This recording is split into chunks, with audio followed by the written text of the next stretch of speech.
Olá pessoal, tudo bem? Voltamos então para mais uma aula da nossa série aí sobre React.js e dessa vez, agora que a gente já entende um pouco melhor como funciona essa parte aí de componente, né? A gente vai começar a lidar um pouco melhor com o React, tá?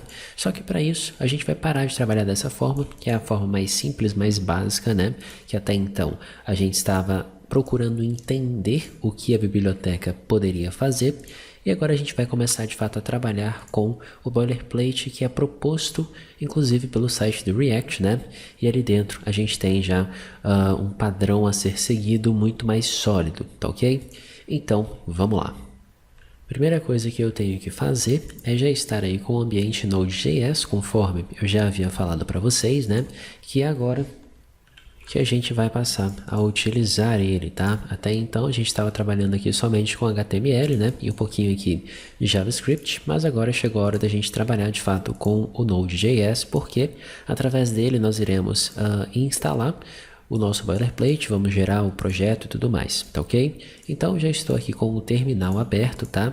Ele já está exatamente dentro aqui daquela nossa pastinha Series React, e nós temos aqui o nosso Basic, tá? Primeiro passo então é eu estar trabalhando com o comando de instalação do React, ou melhor, do Create React App, que é o nosso boilerplate, tá? Então para isso eu utilizo o comando npm install -g para que eu consiga trabalhar a qualquer momento que eu quiser, tá? Instalação aí de maneira global. E o nome do meu pacote, Create React App.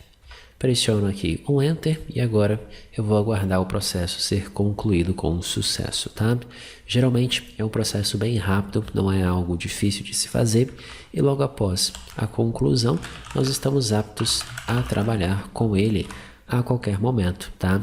Como vocês podem ver, já executei ele aqui, basta escrever o nome dele e a partir daí ele já vai te dar, né, algumas opções. Neste caso, a última opção que a gente tem aqui é utilizar ele mais o nome da nossa aplicação. Eu vou dar aqui o nome de app. Eu vou pressionar um Enter e aí ele já vai fazer o processo de criação e configuração do nosso projeto por inteiro, tá? Basta agora nós aguardarmos aí todo esse processo ser finalizado, tá ok? Então vamos aguardar um momento e logo após a gente já retorna com o nosso projetinho pronto. Prontinho, pessoal. Estamos aqui então com o nosso projeto criado com sucesso, tá?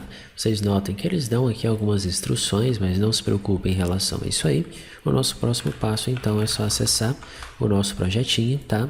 E para executar este projeto eu vou utilizar mais uma vez o npm, porém npm scripts, né? Que são scripts pré-programados já dentro do boilerplate. Neste caso, npm start. Pressionar aqui um Enter e ele já vai startar, já vai abrir também o browser para você de maneira automática dentro de localhost com a porta 3000, tá? Basta aguardar aí o processo de compilação ser finalizado e automaticamente você tem ali a sua página web já funcional, tá? Então, ó, acessando este carinha aqui, a gente já vai ter exatamente este resultado aqui, beleza, pessoal? Se você chegou até aqui, é porque o processo de instalação e o processo de criação, configuração do seu projeto, ele já foi feito com sucesso, tá? Próximo passo, então, é a gente trabalhar e procurar entender, de fato, como funciona o boilerplate padrão proposto pelo React, beleza? Então, vamos lá. Aqui dentro, então, nós temos algumas estruturas, tá? Já criadas, a gente vai falar um pouco delas. Basicamente, nós temos o nosso app, que é a pasta do projeto gerado, tá? Temos aqui alguns arquivos padrões de quando a gente está trabalhando aí com o Node.js, né? Por exemplo, package.json para armazenar todas as nossas dependências e informações deste projeto. Temos aqui o git ignore, né? Basicamente, para evitar que a gente envie algumas coisas para dentro do nosso repositório. Temos aqui a parte de src, que vai ser aonde nós iremos trabalhar mesmo, né? E aqui dentro a gente tem um pouquinho de CSS. Nós temos aqui um componente, como vocês podem perceber, tá? Temos aqui o teste deste componente, isso aqui a gente não vai utilizar. Temos aqui mais um CSS, o start da nossa aplicação, vou mostrar rapidinho o que é isso aqui. Temos aqui a logo, tá? E para finalizar, nós temos um script padrão, que é o Service Worker, mas a gente não vai conhecer ele agora, neste momento, tá? Então, vamos lá. O start aqui, ó, o index.js, vocês podem perceber que é algo muito parecido com o que a gente fez no nosso Basic, onde ele utiliza React DOM, Render, a fim de renderizar aqui um componente específico, tá? E, baseado nisso, jogar dentro de uma div root, né? Aonde se encontra esta minha div? Se encontra dentro da pasta public, tá? Bem como outros arquivos aí que estarão de maneira pública, né? Dentro do seu servidor. Exatamente aqui, certo? Então até aqui vocês podem perceber que é bem simples, né? Bem tranquilo. Nós temos aqui o nosso componente, como vocês podem perceber, exatamente a mesma coisa, porém a única coisa que foi alterado de fato foi que agora nós temos aqui a presença de imports e a presença de export. Foi o que eu havia falado para vocês anteriormente, né? Utilizando o Node.js, a gente utiliza ele, na verdade, para criar e gerar este projeto e, a partir disso, mediante diversas configurações já pré-programadas, a gente tem a possibilidade de trabalhar com importações e exportações, organizando melhor o nosso projeto, tá? Então, por exemplo, ó, eu tenho aqui um componente, exportei este componente, quando eu quiser utilizar ele, importo, utilizando aqui o processo de importação do ES6, né? E chamo ele exatamente como a gente já estava fazendo. No final das contas, não muda exatamente nada. A única coisa que vai mudar para a gente em tempo de desenvolvimento é que agora nós temos a possibilidade de organizar os nossos componentes e qualquer outra coisa que a gente for trabalhar em arquivos distintos e utilizar o módulo, né, do ES6 para organizar melhor o nosso projeto. Beleza, pessoal? Entendido aqui essa parte, a gente pode então começar a trabalhar com o nosso projetinho, né? A partir de agora trabalhando aí com o boilerplate proposto pelo React, tá? Então vamos lá. Eu vou retirar tudo isso aqui, tá? Um ponto importante também é que a partir do momento em que eu altero qualquer coisa aqui, automaticamente se eu retornar, ó, eu já tenho o reload acontecendo de forma automática. Conforme eu disse, são coisas já pré-programadas, tá? E aí, eu posso alterar, por exemplo, o meu componente app, a fim de ele exibir somente um hello world, ok? A partir de agora, retornando aqui, olha só que bacana, eu tenho já o nosso resultado acontecendo, né? O que garante uma produtividade bem grande para a gente. Ponto importante, o que está acontecendo aqui não é porque eu estou utilizando a minha IDE, tá? Isso aqui acontece devido a configurações próprias já do boilerplate, utilizando Webpack, utilizando Live Reload e coisas do tipo, tá ok? Outro ponto importante também é que, a partir de agora, este aplicativo aqui do Web Server, tá? Ele não se faz mais necessário, tendo em vista que eu estou já utilizando configurações já pré-programadas deste projeto aqui. Se eu quiser executar o meu Basic, aí eu tenho que utilizar o nosso Web Server, tá? Notem inclusive que as portas de acesso são diferentes. Essa aqui está em uma e o app está dentro da 3000, tá ok? Então eu posso fechar aqui, não vou mais utilizar o meu Basic. E aí, só para vocês entenderem bem, eu posso pegar aqui, ó, o nosso clock, copiar.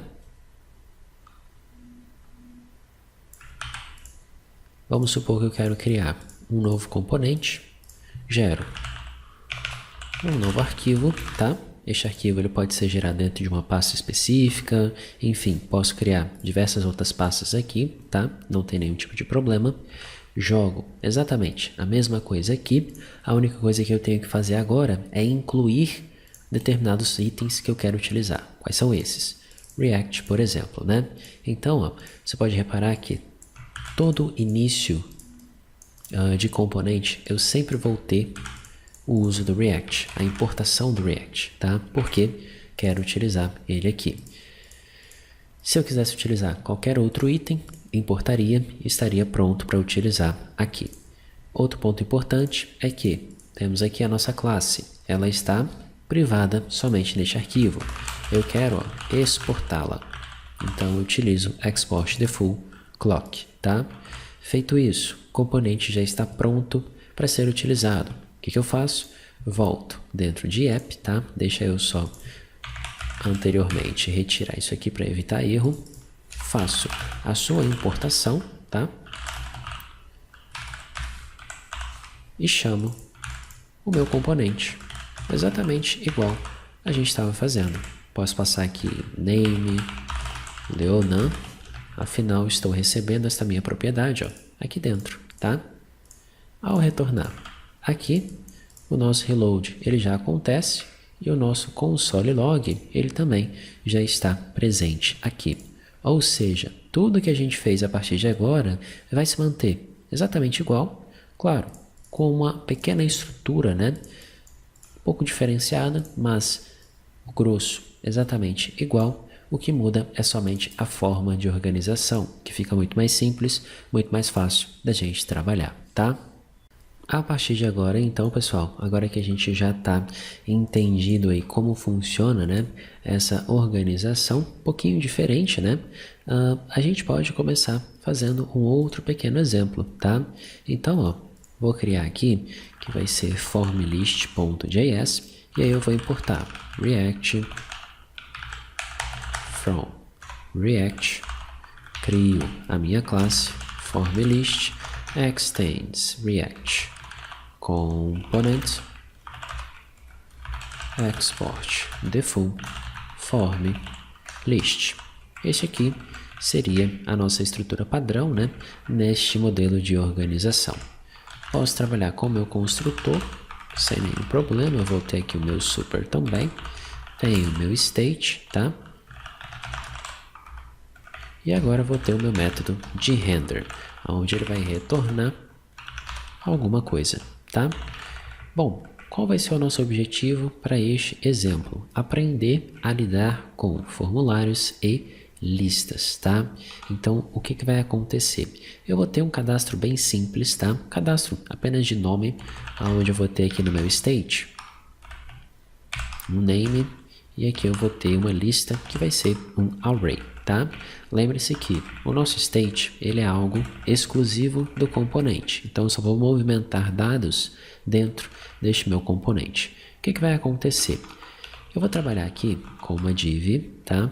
Dentro desta div, ela vai servir aí para encapsular diversos itens, tá? Isso aqui também é um ponto muito importante quando você for trabalhar com diversos itens, né? Com diversos elementos por padrão, você sempre vai ter que ter uma div para encapsular todos esses elementos. Então, trabalho aqui com a div, crio uma outra div e mais uma outra div. Essa aqui de cima vai receber um input do tipo texto, tá? Com um name e um placeholder, que será insert name here, ok? Logo abaixo eu terei um button do tipo button insert, ou melhor, move to list, certo? Aqui abaixo eu vou ter uma table, the head, tr, th, onde vou ter aqui o meu name, tá? E vou ter também um tbody, tr, td. Obviamente, aqui ainda não vai ter nenhum tipo de dado, tá? Feito isso, eu volto aqui no meu app e ao invés de utilizar o meu clock, ou melhor, posso deixar o meu clock aqui e vou apenas importar o meu formList. FormList, navegando aí entre os diretórios, tá? Simplesmente coloco ele aqui. Retornando aqui, tenho então o meu pequeno formulário, né? E a minha listinha aqui já prontinha. O que vai acontecer, pessoal? Qual vai ser o nosso objetivo? Eu vou inserir algo aqui, move to list. Ao clicar, ele vai mover para dentro da minha lista, tá? Claro que isso aqui não vai ser persistido em nenhum tipo de local, tá? Vai ser apenas uma inserção, né, temporária dentro do nosso estado, mais especificamente dentro do objeto list, tá? Bom, seguindo aqui, o que vai acontecer? Eu tenho que capturar o valor do nosso input e jogar para dentro do nosso state objeto name, tá? E para cada item, para cada momento que isso acontecer, ao clicar no nosso botão Move List, eu tenho que atribuir o valor de name para dentro da minha lista, tá? Então agora a gente vai começar a trabalhar aqui com eventos, né? Já estendendo também um pouco aí dos conceitos iniciais de React, tá? E aí, para a gente trabalhar com eventos dentro do React, a gente já utiliza aqueles eventos conhecidos do HTML, como por exemplo, onChange e onClick. Toda vez que clicar, toda vez que o nosso input sofrer alguma alteração, eu vou então chamar uma função. Lembra aqui da nossa anotação, ó, que a gente pode atrelar, né, JavaScript, chamadas JavaScript, dentro do nosso JSX, tá? Então, ó, toda vez que mudar, eu vou chamar um change input. Change input. Crio esse carinha aqui. Mesma coisa de toda vez que o nosso onClick, ou seja, toda vez que o nosso clique acontecer, eu chamo o nosso onClickButton. Ponto importante é que eu estou no mesmo contexto, então ele está inserido dentro de this. Entretanto, existe um pequeno macete, tá? Para isso aqui dar certo. A gente tem que fazer um bind, tá? Da seguinte maneira, indicando que este meu método pertence ao mesmo contexto. Então eu coloco aqui ó, o meu this onChangeInput, vai ser this onChangeInput bind this. Mesma coisa vai acontecer aqui, e aí eu igualo os meus contextos. Claro que existem outras formas, tá, da gente fazer isso, por exemplo, trabalhar com arrow function, tá, que não guarda contexto, porém, neste momento, o ideal é que a gente aprenda dessa forma aqui, tá ok? Bom, agora que a gente tem dois eventos já prontinhos para serem utilizados, podemos então começar a trabalhar com eles, né? Para ambos, eu posso receber aqui, ó, o meu parâmetro e, que é o evento que está ocorrendo naquele momento. E aí, pessoal, o que acontece aqui? Basicamente, utilizamos eventos já conhecidos do HTML. Clique, momento de mudança, dispara um determinado evento, tá? Isso aqui seria basicamente JavaScript puro, né? Vamos colocar dessa forma. Porém, agora aplicando aqui ao contexto de React, tá? Então, existem algumas coisas que são bem semelhantes, né, como vocês podem perceber, e é por isso que o React ele é tão interessante. Um outro ponto também que a gente tem que entender é que o React, por padrão, ele é one-way data binding, ou seja, a gente precisa capturar os nossos dados a todo momento. Então, toda vez que eu alterar alguma coisa dentro deste input, o meu evento ele será disparado. Por exemplo, console log, events, e eu vou colocar aqui um E, tá? Ao retornar aqui dentro, deixa eu abrir o nosso console, o que vai acontecer? Toda vez que eu fizer qualquer alteração dentro do meu input, o nosso evento ele é disparado, tá? Mesma coisa que vai acontecer para o momento em que eu clicar. Eventos distintos, métodos distintos, tá? O que vai acontecer?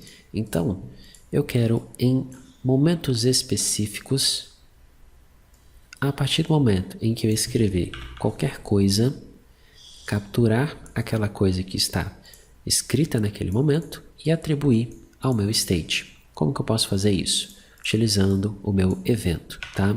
Então, vai ser dessa forma, ó. Seto o meu state, utilizando setState, o meu name, tá? E aqui eu vou receber event.target, que é aquele input específico, ponto value, tá? Capturando o valor corrente daquele momento.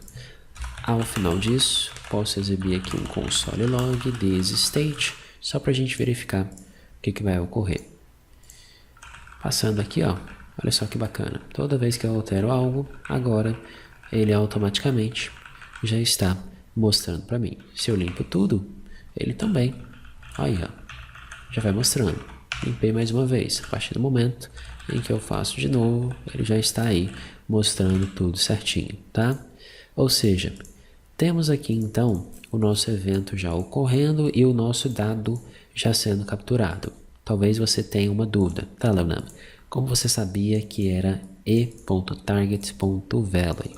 Bom, pessoal, se a gente fizer o log do nosso e procurar o nosso target, que é o nosso input específico, e dentro dele a propriedade value, vocês irão perceber que este dado está lá, tá? Basicamente, isso aqui é documentação, né, do próprio JavaScript de como ele lida com os eventos, tá ok? E aí eu sei que dentro destas minhas propriedades eu vou ter acesso ao valor daquele input naquele momento, ok? Prontinho. Então, o nosso valor ele já está setado dentro do state. A nossa próxima coisa que a gente tem que fazer é pegar este valor e inserir dentro da lista a partir do momento em que o nosso botão for clicado. E aí vai funcionar exatamente da mesma forma, tá? Ou seja, eu venho aqui, capturo o meu valor inserido dentro do meu name, tá? Eu utilizo aquela minha função de push, afinal, isso aqui é um array, para inserir o meu valor. Somente isso. Então, const list vai ser igual a thisState list, tá? List.push será thisState name, exibindo, ou melhor, atrelando o meu valor corrente dentro ali da minha lista.